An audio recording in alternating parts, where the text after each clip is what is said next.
In this video, I want to talk to you about the significance of communication in the negotiation process. As I've told you before, negotiation is essentially a communication exercise. It is a back and forth exchange of information whereby two parties work towards the resolution of perceived differing objectives or a conflict, that sort of thing. So generally, the elements of communication are broken down into verbal communication, nonverbal communication, and then the medium through which you communicate. That is how you communicate. Okay. Now, to start with verbal communication, the spoken word, for example, that's generally broken down along two lines. First, you have the logical, and those are the things you say, right? The ideas that you put out there.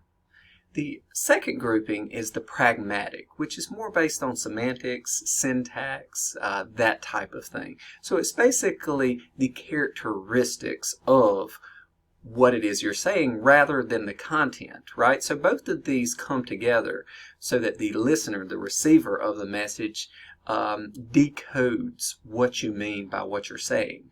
The best way to think about it is, okay, content, what I'm saying, pragmatic, how I'm saying it, right? The elements of inflection, things like that, that add some additional meaning to what you're saying, okay?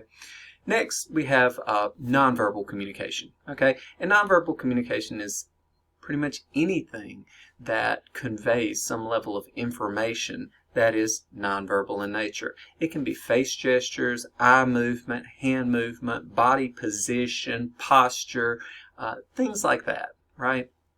All of these things convey some sort of message, so in a way is a form of nonverbal communication. Now, it is important to understand that good communicators, and this applies within negotiations as well, so oftentimes good negotiators must possess these skills as well, but a good communicator is generally very sensitive to nonverbal communications. They're able to pick them up and read them. It's closely related to emotional intelligence as well. Okay, they are expressive in terms of nonverbal communications, that they use it as an active manner of communicating, and they're very self-controlled. They are able to control their outward display of nonverbal communications, which is also tied again to being able to control your emotions in a scenario. Okay, so once again, these are things that are highly valuable to the negotiator.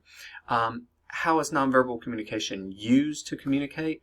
Well, in addition to adding some sort of emphasis or meaning to what you're saying, it can be a power tactic, a dominance tactic. Lyndon B. Johnson, for example, as President of the United States, was known for using his size as a negotiating advantage. He would stand very close to people and tower over them, looking down at them to create sort of a power dominance position.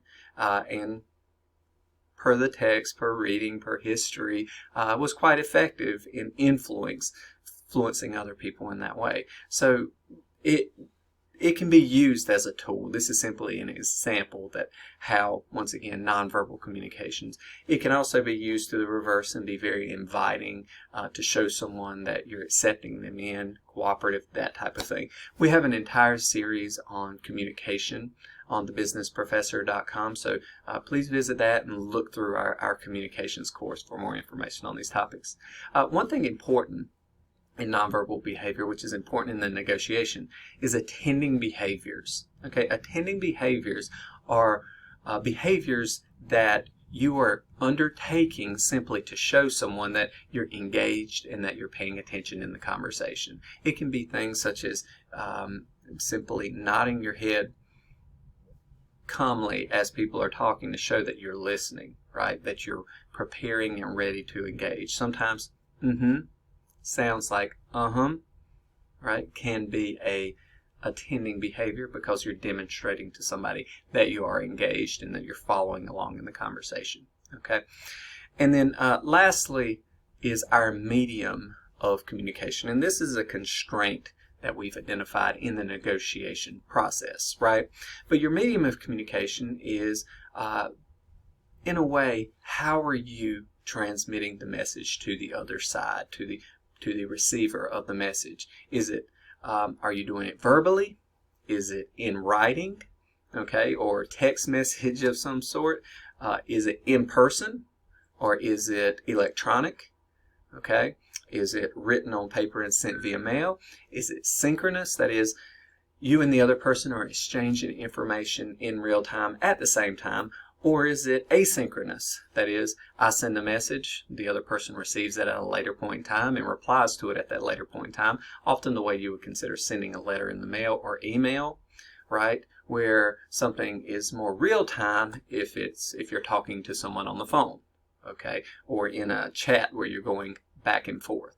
That type of thing. So all of these taken together are the primary elements of why communication is relevant in negotiation. And we'll visit some of these other aspects further in a subsequent video series.